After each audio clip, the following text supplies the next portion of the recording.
Hello YouTube, and welcome back to the first episode of Let's Play Super Mario 3D World.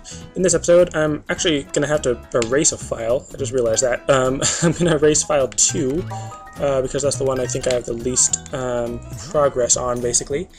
And I think I'm good enough just to text. Okay, I just feel it in my pocket. So while I create this new file and start off as Luigi and all that, I'm going to check my, whatchamacallit, my phone. Not sure why, okay.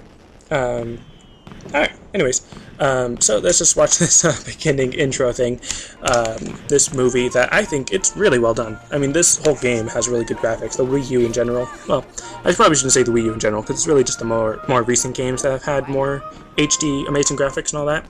But this game in general, the cinematics and even the gameplay, I think they have the same graphics. Like, I don't think the cinematics are any better than the actual gameplay, which I probably should say that the gameplay isn't any worse than the general game cinematic thing. What am I saying? I don't know. How would you phrase that? I don't know. But anyways, this thing, kind of spoiler alert, eventually you're going to go down that pipe and then explore that whole world that has all those power-ups that just flew out of the pipe.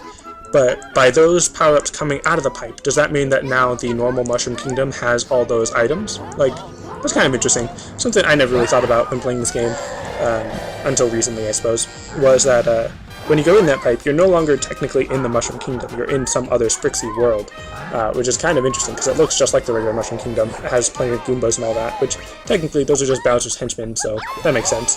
But anyways, so Peach goes in first as the daring heroine, and then Mario and Toad follow, and then Luigi's in last, which I guess I'll kind of explain the little thing that doesn't really need any explanation at the moment, but I guess they kind of have Peach go in first to be like, yay, girl power, she's cool and stuff, which I'm not necessarily against, it just seems kind of a little bit odd to me, which, I don't know, probably going to get people upset at me for saying that. But so now Luigi appears alone, and I'm going to just pretend to throw in my own backstory that he was in there, he jumped in last, so everyone else got ahead of him, so now he's just last or whatever. I don't know, just a little tidbit of backstory or whatever, and I'm going to be cutting out the little gap in between episodes, or not in between episodes, in between stages, because I'm going to be playing through the first world in the first episode, so it's going to take about 20 minutes, 25 minutes. I already counted, basically. I recorded a session, not necessarily recorded a session, I didn't do any commentary for it, I was just recording the actual gameplay to see how long it would actually take to get through the first world, because what I'm planning on doing is playing through the first time as Luigi, getting all the green stars and stamps and all that, and then playing through a second time as Toad to speedrun the game, and then playing through as a third time as Mario and Peach, having Mario carry Peach throughout the level and all that. I've already explained it in another video, I'll probably explain it more in another video later. But anyways, I'm playing through this one, get the stamp, and I've already played this level many times, so I can just easily kind of speed run it and get the green star and stamps. So it's kind of going to be my thing, I guess. I don't know. I'll probably be less good at the later stages, even though the later stages don't get that much harder.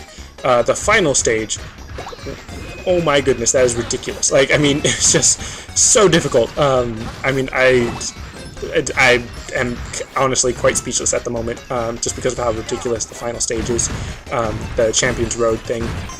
But I actually recorded my first, like, 50 attempts at, well, actually more than 50 attempts at the final stage, but then by the time my memory card, or not memory card, I keep calling it memory card, but the flash drive, by the time it ran out of room and I had to stop recording, I still hadn't beaten it, and then I was just showing my brother while I wasn't recording, like, oh hey, look how hard this stage is, and then I beat it, and I was like, what? How did I? Anyways, I wanted my first time beating it to be on record, but apparently it wasn't. So yeah, I just cut out the space in between the end of the last level and then the beginning of this one. I'm not really sure why I need to explain that I did that, because you can probably already tell that I did that. But just in case, like, the commentary sounds a bit odd or whatever. Now, you're supposed to get the Fire Flower in this stage and then use that throughout the stage or whatever, because it's introducing the new power-up or whatever. But I don't really need it. I like the cat suit a lot better than the Fire Flower. Obviously, the Fire Flower has its usage, and actually here, I'll just show you now. Let's see if I can actually do it. Here, you can get infinite lives on the second level and just do this forever, but I'm actually not going to spend much more time doing that. just because I don't need infinite lives, at least not yet. And come on, let's try to get up here now. Okay, gonna show you all the green star stuff and stamp, because that's what I said I was gonna do, but I don't know why I needed to explain that. But just go in there for the second green star. Some people, I guess, might miss that, but you can actually climb up here to a secret tunnel. I was gonna sing the secret tunnel song, which I usually do whenever I say secret tunnel, but I'm not gonna. So here, just throw that one back and forth. That I did not mean to throw on the ground, but you can just get in this, get a bunch of coins, just a golden coin room thing that is here. I guess it's to not necessarily pay homage to, but to be a reference, I guess, to Super Mario 2, New Super Mario Bros. 2, the one where you get a bunch of coins. I don't know what I'm saying anymore, but so here, just gonna jump up here if I can. Just get through there. Okay. So, anyways, come in here to get the coins and the stamp. You can see that room when you go through here, but then it doesn't necessarily show you how to get up there. And then I'm actually gonna come up here, and is it right here? No. Just a second. Just ground pound on these guys to get the golden star, and then I think it's right here, maybe. Yeah, up here there's actually a secret tunnel which will take you to World 2, but I don't want to go to World 2 yet. I want to finish this one normally. So just in case you're wondering, there is a secret tunnel right there, but I'm not going to go through it. Just because. So anyways, just finishing the level as, I was going to say Yoshi for some reason, as Luigi, not Yoshi. Finishing it as, again, I was about to say Yoshi, but finishing it as Luigi, just because I'll explain why at the beginning of the next level, I guess. I don't know. I was going to stop talking, but then this thing is still going. So this next level is actually a battle between these two charging chucks, which literally took like less than 10 seconds. So it's really easy to beat those guys, especially if you have a cat suit. It's just ridiculously easy. I don't know why they have these levels. Now at this level, some people may not find the first star because it's right here on top of the tree. That I don't even remember how I found that, and really, I had to dive right to my death. I think I have an extra cat suit in reserve. I do not have an extra cat suit in reserve. Oh well. Just get this green star again, and then not dive all the way down into my death. And that's actually a cat Goomba, which is, oh, I actually didn't think I was going to land on it, but that was bad. Ah, dang, that means this is just going to give me a mushroom once I hit the power block. But oh well, that's fine, because then I think this cat... What am I doing? Why am I not... I can't climb the wall, I'm not a cat, but I know that there's a secret block there, because when you hit the power block, it shows that there's a secret block there. Just get this stamp right there, blah blah blah. And I feel like a lot of my commentary during this Let's Play is going to be me saying blah blah blah as I do whatever it is that I'm doing. But anyways, any of you that have played this game that know what is about to happen may think, what, you can't do this, you need a cat suit. Most of you are not thinking of that because you either haven't played the game, or you don't remember what's coming up, or you just don't think you need a cat suit. So here, you're supposed to use a cat suit, but you can just wall jump and get that last coin. I don't think you even need to be Luigi. You can just do that with any character, even Toad, who jumps shorter. And I think at the end of the last cut, or like in between, at the end of the last episode, I said I was going to explain something or something. I don't remember. But anyways, these cat Goombas, occasionally, they're supposed to give you a cat bell. There we go. I'm not sure if it's like after you kill a certain number or anything. Come on, I was trying to hit the power block. I'm not sure if it's like after you kill a certain number or anything like that. I have no idea. But just climb the tree. And I think as a cat, you can climb trees indefinitely. I don't remember if you can climb trees indefinitely as anyone or something. I don't know. But anyways, let's just go up this cloud thingy, which there will be multiple of those throughout the game. Then you just get the star and just dash through. They don't all have stars, but they're basically all just dash through to the right to get massive points and race your friends and ruin friendships by leaving people behind and all that. And then there's actually another 1-up that I can get up there, but I don't feel like doing that. I just feel like getting through the game, which is probably going to be a bad... no, I missed it. I missed the thing. Where is it going to send me back? Did I just get a flagpole? No. No, I did not. I'll just meet you back up there.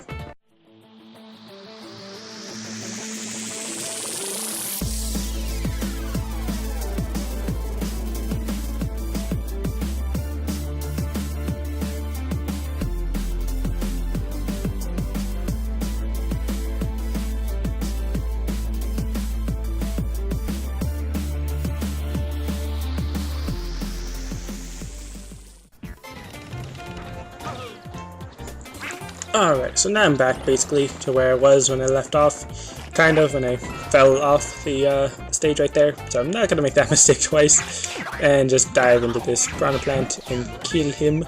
It's a massive piranha plant, and it's kind of interesting that you can jump on piranha plants in the 3D games to kill them, but you can't do that in the other games, like in the 2D Mario games or anything. Piranha plants are just not instant death, but instant hit whenever you get near them, and stuff like that. So, yeah. Let's just move on to the next course here, once this goes away. This level is actually kind of interesting, because you play on Plessy. I was going to say play as Plessy, but technically you still play as the characters, just on Plessy. Well, maybe you do play as Plessy, I don't know. Anyways, this is like the, kind of paying homage to the, whatchamacallit. Actually, I just noticed that there was a, last time I played this level, that there was a speed boost there, which is pretty nice, I suppose. Anyways, what was I saying? This is kind of like paying homage to the, I can't think of the right words, why did I bump to the wall right there? What am I trying to say? There's the levels in Super Mario 64, where you're sliding down this path in secret tunnels, usually, well, not secret tunnels, but usually some kind of secret passage, down to, well, I don't know what I'm saying anymore. Basically, my train of thought just got lost, apparently. It's a ninja train of thought that just keeps disappearing. But, what am I even saying? I don't know. Like, seriously, my train of thought has just totally derailed, and I don't know what I'm saying anymore. So I'm just gonna race on as Plessy, and just keep going, and then just make this final jump to get the green star, and just wiggle back and forth as I'm going down. And I'm actually gonna have to redo this stage to get the stamp, which I'll explain once I actually do go back and get the stamp. Does come down here, and then go towards the flagpole and all that to finish it off. And I don't know, it's weird because I feel like I'm bored playing this game, even though I shouldn't be, because I'm doing a let's play and all that, so you shouldn't really be bored. But I'm just going to cut back to where you get the stamp. Okay, so right here, instead of going to the waterfall, which I went through, that was actually probably more of a secret than this one is, because this is the actual way that you're, I guess, supposed to go, or, what am I saying, expected to go? Yeah, that's the right way, I suppose. The right way, anyways. So, once you get the stamp, then it's just the same thing, you just go through here. And these guys actually don't hurt you, they just bounce you, which is kind of interesting. So it's basically, I was going to say impossible to die, but you can actually die just by falling off a cliff, which technically I just jumped off the cliff, but you know what I mean, probably, I don't know. So yeah, then you just finish the level the same way as you do, and since it's not that long, I'll just show you me finishing the level. Anyways, so yeah, don't know what else to talk about, which is kind of bad, because, I mean, even the last time I was here, which was only like a minute ago, if that, I don't know what I'm saying anymore. My train of thought keeps getting derailed. And to anyone watching that feels like, oh my gosh, this guy's terrible at commentating, I should stop watching. Then sure, okay. There's another guy, I was interrupted by the end of that level. There's another channel that played through this game that I actually recommend that you watch, even if you enjoy my channel or not. I recommend that you check out the channel WRTP. I'll really try to remember to put a link to their channel in the description, because I really enjoy their channel, especially their Let's Play of this game, which is where I kind of rediscovered them. A lot of their older stuff, they have a lot of cussing, which obviously if you don't mind, then it's obviously not a big deal, but to me, I didn't like the cussing. I had looked up a Let's Play from their channel previously, and I was like, oh, they cuss a bunch, I don't care for them, but then when this game came out, I wanted to watch someone do a Let's Play of it, so then I looked up Let's Play of Super Mario 3D World, and there was their channel or their Let's Play as one of the results. And at first I was like, oh hey, aren't these the guys that cuss a lot that I didn't really care about? And then I watched it and they didn't cuss that much, and I was like, oh hey, that's cool. But I don't know why I'm taking so long to explain this, but they're pretty cool. Like I said, a lot of their older stuff has some cussing, but then they just kind of stopped cussing in their videos and stuff, which again, to me is a positive, but to you may or may not be a positive, or anything like that. But, let's see, so with the fireball, I'm actually getting the fireball just to get that green star, which I probably didn't even need the fireball. I could just go back to the cat suit. I could have used the cat suit anyways, but it's just easier to use the fireball. And then here, just obviously in case you haven't actually noticed, I just gotta step on all these switches to get them all to exclamation point instead of question mark, and if you step on one that you've already stepped on, then it goes back to question mark, and all that. And did not mean to turn that one off, and I missed the green star, but just totally ignoring that magic Koopa. And can I make it? Ooh, that's close, but what was I saying? Ignoring the Magic Koopa, don't even care about those coins. I don't need coins. Who needs coins? And I actually don't even need to hit these switches. It's actually kind of easier if I don't, because then I can just jump from here onto the flagpole, but I already have a cat suit, so it doesn't really matter where on the flagpole I jump from, just as long as it's not like 2 feet in front. Anyways, so yeah, that's that course in a nutshell, basically. I don't know, gotta keep talking until the end of the stage. So the next stage that I'm doing is actually a Captain Toad level, which Captain Toad's actually getting his own game this holiday season, which maybe I'll do a Let's Play of if you guys really enjoy this this style of game. I think it's interesting, but I'm not a huge fan of Captain Toad, just because it's a little bit more boring, a little bit more puzzly, rather than kind of platformy. It has a little bit of platforming sense to it, I suppose, but obviously not as much as an actual Mario game, or this is technically an actual Mario game, but you know what I mean, probably. But anyways, so pretty simple. I've done this 2 or 3 times already, so I know the course pretty well. And again, because I've already watched the other Let's Play of it, then I already had that experience as well. But of course, just watching it isn't the same as what's it called? And I have to change the camera angle, and occasionally there will be times when I have to blow into the gamepad, and you might hear that on the mic. Not entirely sure how that's going to come up, but oh well, I don't know. Might be kind of awkward or odd with me blowing in the mic or whatever. I don't know. So now I'm finally at the final stage of World 1, which is the big Bowser Showdown castle thing of doom and fiery destruction, which is definitely not its official title at all. So it's just showing you that, oh hey, you can attack these soccer bombs that are soccer balls that are bombs, if you couldn't tell by the name. And of course here you can just get a cat suit, but I'm actually going to keep a fire flower in reserve. I don't really need it, but you know, just nice to have it in reserve, I suppose. And I totally missed that one. And so you just hit that there. So you get the stamp inside, and backflip up there to do nothing, and he's short enough to fit in here. There we go. And just hit this thing up here to claw it up. And there's actually some coins over on the left that I can get, but don't really care for coins at the moment. Just get that green star and fly all the way down here. And I should use the soccer ball to get this one, but I can just claw at it, claw dive at it. I'm not really sure why I needed to add the claw part of that dive, but that was really close. And I can just hit the soccer ball to blow up that wall, or I can just jump over it with my cat suit. Very, very simple. And I feel like this level is going to take like less than a minute. It's probably going to take more than a minute, but it feels like it will take less than a minute. Because now this boss battle is going to be real easy. Because this Bowser is really dumb and he's really bad at doing things that make stuff difficult for me. Which I probably shouldn't say, because the next time I fight him it's actually going to be more difficult. But, you know, spoiler alert, you fight Bowser more than once. I mean, obviously if he's the first boss, you're going to have to fight him again, because he's always going to be the final boss. Which, again, maybe spoiler alert, I'm not entirely sure, because I think Bowser has always been the final boss in, like, every Mario game ever. I mean, except for, like, Superstar Saga or something like that, but that's obviously not this game. So, the little trick to beating this guy, or this Bowser, quicker, is that, he'll throw out the soccer balls for you to hit, and if you just hit it into his car, then you have to do that 6 times, but if you hit it into him directly, then you only have to do that 3 times, and the way you hit it into him directly is either by rolling into it, if you don't have a cat suit, or using the cat suit to claw at it, and that hits it higher up, and then hits him directly, and you only need 3 hits instead of 6, so that's pretty nice. And then you can just get through that sooner. I don't even care about the coins. I'm just gonna rush through the end of this, just because I feel like it, and just, you know, long jump, because that's the whole speedrunner strat thing, I guess. I don't know. And something that may confuse some people is that you don't actually have to run and, like, run into her. I'm not even gonna go on there. I'm just gonna run up to the top. I mean, I can't even, and just, no. I don't know what I'm saying anymore. But you don't need to actually get this Brixie fairy thing in the bottle. You just need to jump onto the pole and climb up to the top. So yeah, that's gonna be the end of this episode. So yeah, that's it for this episode. Thanks for watching, and I'll see you next time.